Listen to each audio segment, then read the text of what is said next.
YouTube. Welcome to Geek Legion of Doom. First off, a huge thank you for Leo for inviting me to do a review on his channel. And if any of you want to check out my channel, Blu-Ray Ben, the link will be down below in the description box. I do some really good content and I think you'll enjoy it. So let's get straight off with this review of William Kelly's War. Okay, first off I just want to say that before I watch a film, normally I do a bit of an investigation. I don't read up about any plot points or things like that. But what I do like to do is investigate a bit about the director or the actors, just to sort of have an idea of what I'm getting into before the film. And what I find out about this film is that it's actually the director, Jeff Davis, filmed 90% of the film in his backyard in Australia and actually cast his two sons, the two main actors. So after reading that, I wasn't really that optimistic, the director, filming in his own backyard and casting his two sons as the main actors. Yeah, I wasn't very optimistic, but I have to say overall I really did enjoy this film, and for such, for a film with a low budget, I think it, went far beyond many films with, similar budgets. Now basically the film, it's a war film obviously, but it's a war film with a twist. We start off, being introduced to the characters, which is basically a family who, are cattle herders, but they live on a farm. And they're in a small town called Proserpine, which coincidentally I actually was in that town 2 months ago when I went to Australia on holiday, so it was good to have stayed in that town and then see a film where it's sort of based in that same town. Just a coincidence. Anyway, back to the review. And yeah, we get introduced to these characters, the family, mainly the two brothers, a cousin and a daughter, and we find out that they sort of, they're a really close-knit family and they enjoy hunting together, they hunt kangaroo and things like that. And we obviously learn that they're very good marksmen, especially one of the sons, who is, never misses, and he only carries one bullet with him, and he always gets, he always hits his target.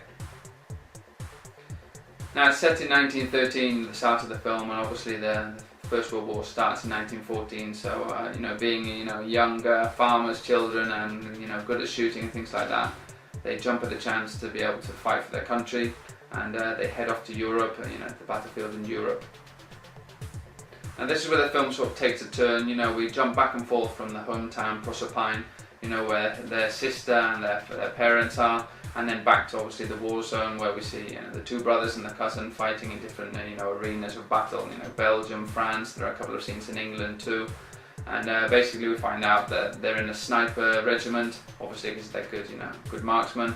And they're doing really well in the war. And then when we jump back to their hometown, we sort of see that things sort of start deteriorating. There are not many young men in the town to protect it, and we find a group of men led by one, especially an evil man who decides to come into the town and start stealing people's cattle. And if they put up any resistance, well, obviously he deals with them.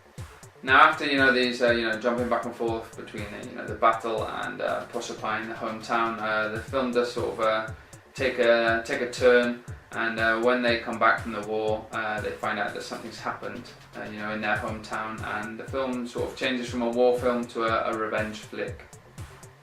Now it's very difficult to explain exactly what happens in the film without giving away any spoilers, so I'll just leave it at that. It's separated into two parts. One part is the boys and the sons and the cousin are off fighting in the First World War, while the rest of the family are left at home to defend themselves, and look after the farm.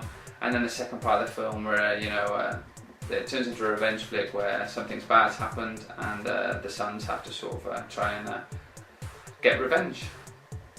Now the best way to sort of describe this film without giving away any spoilers, if you've ever seen the film called Mountain, the American film starring Nicole Kidman and Jude Law, it's very similar to that. It's on the same lines as that, but obviously with a much lower budget. But I think, as I said at the start of the video, with such a low budget, it actually stands up quite well, even comparing it with such a good film as called Mountain. So I would probably say it would be, to describe the film would be Cold Mountain on a low budget.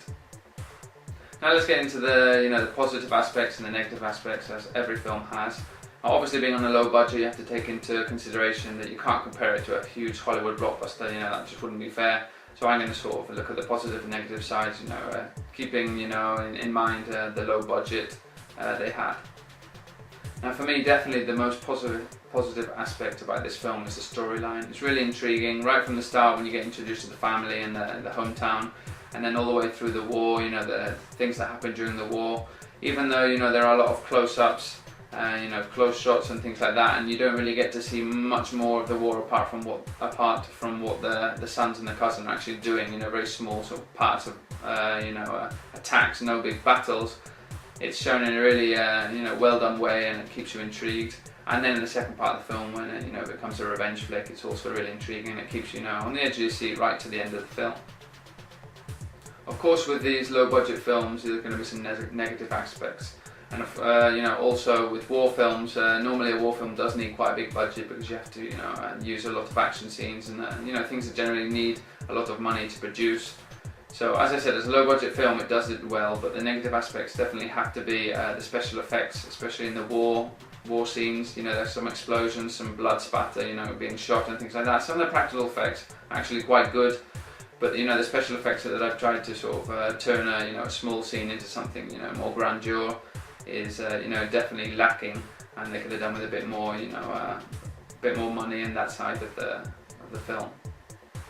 Now, when it comes to the actors, I actually enjoyed the protagonist role. I think he did really well, and also the father of the family. He played a really good role. But apart from that, you know, the acting was, you know, could be quite poor at times, and I did feel that it let the film down quite a lot. It would have definitely benefited from, you know, someone with more acting experience. Definitely in you know, his brother's role and the cousins and even the daughters. I wasn't really impressed with the daughter's role. Funnily enough, one of the things that you don't actually need a big budget for is the screenplay, and it did let the film down, especially during the, you know, first opening parts of the film and during the war scenes. There was definitely a lot of dialogue and, you know, things that they said that didn't really sort of feel like it should be there, and they were just filling things in, and it just, in my point of view, definitely gave it more of a negative aspect than a positive aspect. Now, apart from all the negative things I do say about the film, you have to keep in mind that it is a low budget film, and I do feel that overall the film was really enjoyable, and it did a lot with the money, you know, it was investing. Having said that, I did really notice, you know, especially at the start of the film when their family were talking, you know, and if they were talking in the room, the sound of, you know, their voices was definitely, you know, sometimes it was, you know, high, sometimes it was low. They tried to introduce music, and sometimes the music was a bit too high. So that sort of did take you a bit out of the film, and, you know, when you were sort of really getting intrigued in the film, it did take you out a bit of the film. But as I said, overall, for the money they had, a really enjoyable war film. So when rating this film, you have to take in obviously into consideration that it's a war film on a low budget. You can't compare it to a Hollywood blockbuster, and definitely, even though the war scenes were quite interesting, that you could definitely see that they were filmed, you know, most of the time in close-ups and with not many extras, so there were no huge battles. So that was a bit of a letdown, but I can understand why they did that. Overall, I'm going to give this a 6 out of 10. I really enjoyed it. I would definitely recommend it, especially if you like war films. Just don't expect Saving Private Ryan. So I hope you enjoyed this review of William Kelly's War. I really enjoyed the film, as I said. Leave any comments down below, you know, if you've seen the film, if you haven't, and obviously we'll answer the questions, me and Leo. And yeah, thanks for watching the review. Give this video a thumbs up, and come over and see my channel Blu-Ray Ben if you're interested. Take care, guys.